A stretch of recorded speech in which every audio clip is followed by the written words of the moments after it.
حضور پاک صلی اللہ علیہ وسلم کی زندگی میں بہت سارے مقدمے، مسائل، حالات لوگ لے کر آتے، اپنے بھی لاتے، غیر بھی لاتے۔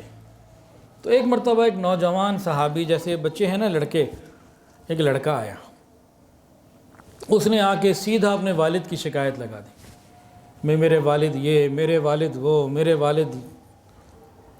حضور پاک صلی اللہ علیہ وسلم نے بچے کی بات سنی۔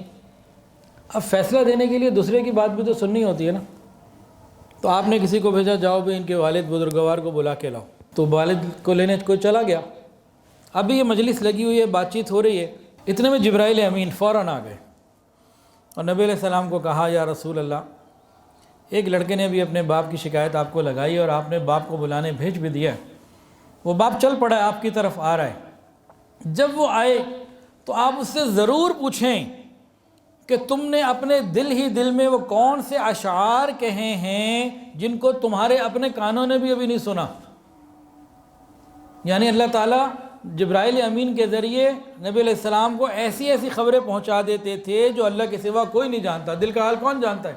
سوائے اللہ کے کوئی نہیں جانتا۔ تو اس والد کے دل کے حال کو اللہ نے جبرائیل امین کے ذریعے نبی علیہ السلام پہ ان کے پہنچنے سے پہلے جو ہے نا وہ بھیج دیا کہ یہ پوچھیں ان سے، کیونکہ اسی میں سارا معاملہ حل ہو جانا تھا کہ دکھی اور غمگین دل سے نکلے ہوئے، ایک دکھی اور غمگین باپ کے دل سے نکلے ہوئے جو اشعار تھے، انہی اشعار میں سب کچھ ہو جانا تھا۔ تو کی پوائنٹ بتا کے چلے گئے۔ اب بیٹا موجود ہے، باپ آ گئے، پوچھا بھئی شکایت آئی ہے آپ کی، آپ کے بیٹے نے شکایت دی ہے۔ تو باپ نے کہا، اس بوڑھے باپ نے، کہ آپ اسی سے پوچھ لیجئے کہ جو میں کماتا ہوں اس کی پھپھیوں یا خالاؤں پہ خرچ کرتا ہوں یا اپنے پہ کرتا ہوں یا اسی پہ کرتا ہوں، اسی سے پوچھیے۔ نبی علیہ السلام نے کہا، اچھا یہ باتیں تو ہم بعد میں کرتے ہیں، پہلے تم مجھے وہ اشعار سناؤ جو تم نے راستے میں کہے ہیں اور تمہارے کانوں نے بھی ابھی نہیں سنے۔ ایک تو وہ کہنے لگے کہ آپ کی اس بات نے تو میرے ایمان کو اور بڑھا دیا کہ یہ وہ بات ہے جو بھی میں نے کسی سے ذکر ہی نہیں کی، راستے میں آتے ہوئے دل میں میں نے اشعار کہے ہیں۔ وہ کہ اشعار کا ترجمہ سن لیجئے۔ نبی علیہ السلام کے کہنے پہ انہوں نے جب وہ سنایا تو ترجمہ یہ ہے ان اشعار کا، اے میرے بیٹے، جس دن تو پیدا ہوا ہماری محنت کے دن اسی دن شروع ہو گئے تھے۔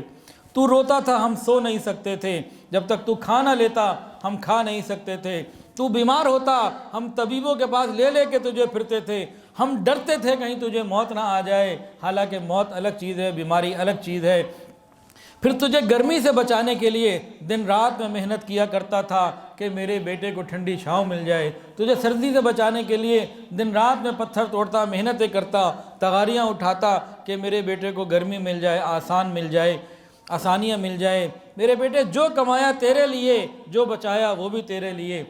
تیری جوانی کے خواب دیکھنے کے لیے میں نے دن رات محنت کی کہ اب میری ہڈیاں کمزور ہو گئیں لیکن تو کڑیل نوجوان ہو گیا۔ پھر مجھ پر خدا نے ڈیرے ڈال دیے لیکن تجھ پر بہار آ گئی، میں جھک گیا تو سیدھا ہو گیا۔ اب میری خواہش اور امید ہوئی کہ تو ہرا بھرا ہو گیا ہے، تو میں اس امید پر زندہ ہوں کہ زندگی کی آخری سانسیں تیری چھاؤں کے نیچے گزاروں گا۔ میں اس امید کے اوپر زندہ ہوں کہ زندگی کی آخری سانسیں اور آخری وقت تیری چھاؤں کے اندر گزاروں گا۔ مگر یہ کیا ہوا، جوانی کے آتے ہی تیرے تیور بدل گئے، تیری آنکھیں ماتھے پر چڑھ گئیں، تو ایسے بات کرتا ہے جیسے میرا سینہ پھاڑ کر رکھ دے گا، تو ایسے معاملات کرتا ہے جو غلام سے بھی کوئی نہیں کرتا۔ اب تیری اس بد اخلاقی نے میری ساری محنت کو جھٹلا دیا ہے، تیرے رویے سے لگتا ہے میں تیرا باپ نہیں، میں تیرا نوکر ہوں۔ نوکر کو بھی کوئی ایک وقت کی روٹی دے دیتا ہے، تو مجھے نوکر سمجھ کر ہی ایک وقت کی روٹی دے دیا کر۔ حضور پاک صلی اللہ علیہ وسلم فرماتے ہیں کہ میں نے جب یہ اشعار سنے تو مجھ سے روئے بغیر رہا نہ گیا۔ میں رویا اور پھر میں نے اس لڑکے کا گریبان پکڑا اور اس کو کہا، تو اور تیرا سب کچھ تیرے باپ کا ہے، تو اور تیرا سب کچھ تیرے باپ کا ہے، تو اور تیرا سب کچھ تیرے باپ کا ہے۔ ویڈیو کے نیچے سبسکرائب کے بٹن پہ کلک کریں، بیل کے آئیکن پہ کلک کیجئے تاکہ ہر نئی ویڈیو کی نوٹیفیکیشن آپ کو مل جائے۔